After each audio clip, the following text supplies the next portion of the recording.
channel. Today we'll be dealing with an alert on LetsDefend.io, and the alert name is SOC169 possible IDOR attack detected. And first of all, when we start learning those rules and use cases, it's better to just Google what is IDOR if you don't know what IDOR stands for example. By just doing a quick search, you can just easily access this website, portspeaker.net, and IDOR stands for Indirect Object Reference. Basically, under the hood, what it means is, for example, you logged into a website, and this is your customer number, for example, 1323355. If there is an IDOR vulnerability in that web application or application in general, if you could just send 132555, a different user ID, and if it shows you that customer's profile, then this application is vulnerable to IDOR, Indirect Object Reference, because it is taking the input from the user and then receiving another user's info, and this is basically IDOR. You can look at the rest of the web page, but let's go back to the attack. This will be a quick video. On the left, I've created a page just to take notes and show you what we do also in a real SOC environment. We just copy some of the notes, some of the details of the alert so that we can use it in different tools. For example, this could be our SOAR web page or front end where we see the alert.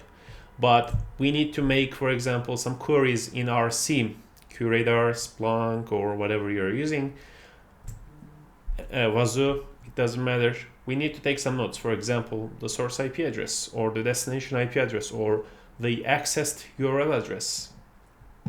So in this example, we have a source IP. This is our attacker, and the attacker has sent some requests to our web server 172.16.17.15, and web server host name is web server 1005. Okay, and we can see the attacker used post method, and it is attacking this URL, get user info, and we can see the device action allowed. Okay, so we need to check the other requests, other post requests coming from this URL to see if they're all allowed and what is the data, what is the payload on those post requests. Because in this one, we don't see, for example, a user ID present in this alert. So what could we do? We can just copy this source IP address and then go to log management. I've pre-done this.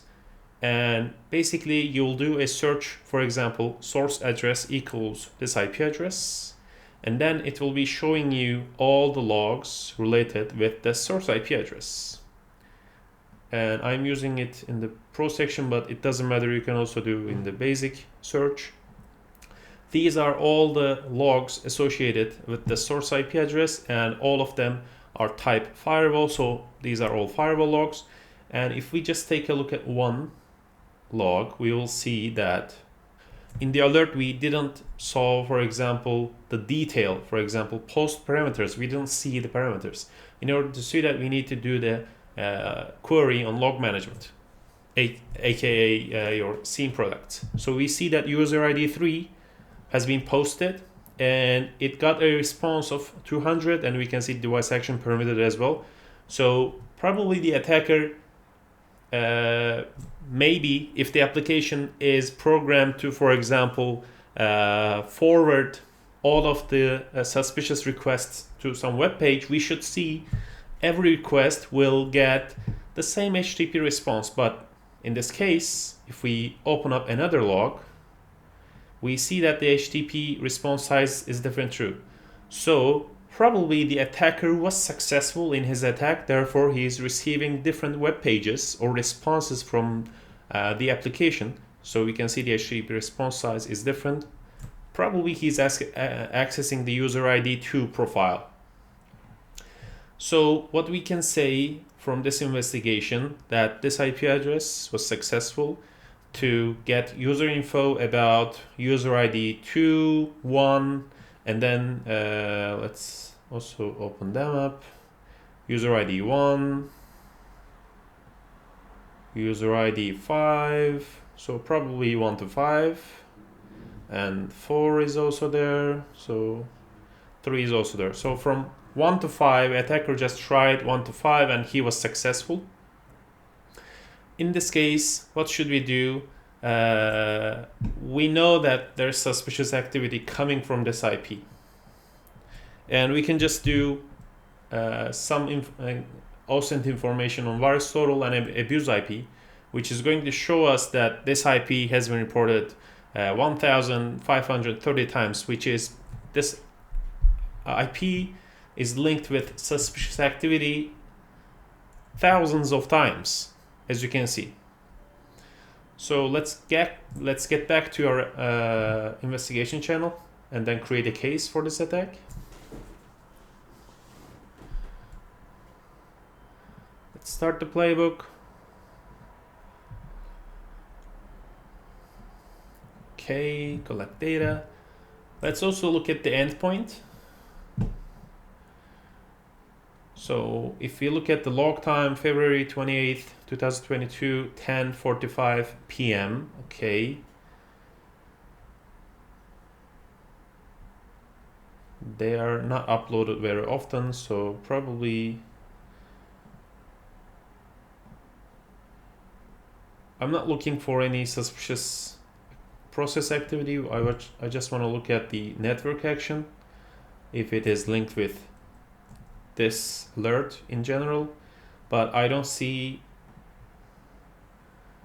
So just the application giving private information about different users then. So machine is not hacked in another way, but the application has been hacked because it has a vulnerability, so it shows private info for other users to any other users. Okay then, so this machine has to be contained, or the application has to patch that vulnerability.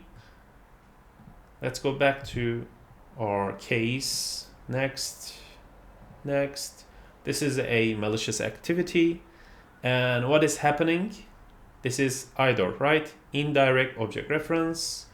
Is the malicious traffic caused by a planned test?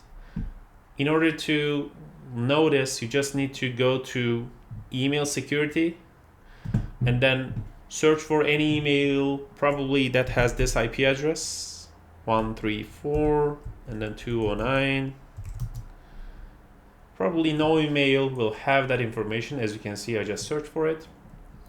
So this is not a planned test, and the data is coming from the internet to our web servers or our network. So it's not an internal traffic. This is not a outbound going out traffic. This is an incoming traffic. Next, attack successful, yes. Containment, okay. We need to contain the machine, and we can add some artifacts. For example, the source IP address.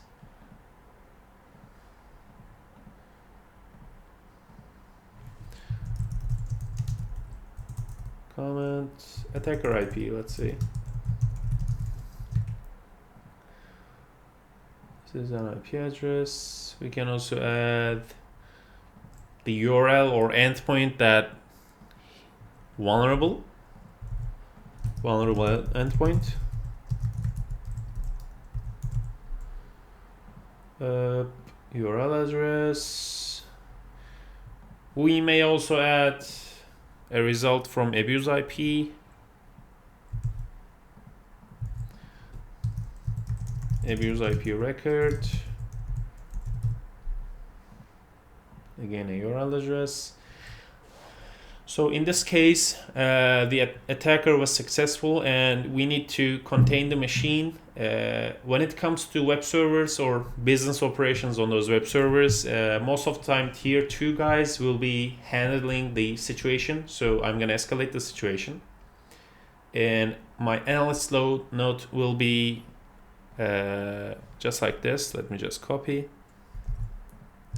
So from the source IP 134.209.118.137 has performed IDOR to enumerate user IDs for this URL, and user IDs 1 to 5 have been viewed by the attacker. Source IP address was reported for malicious activity. And what should we do in this case? Recommendations will be what? For example, in this attack, what we learned, patching the vulnerability present in the application, and containing the machine,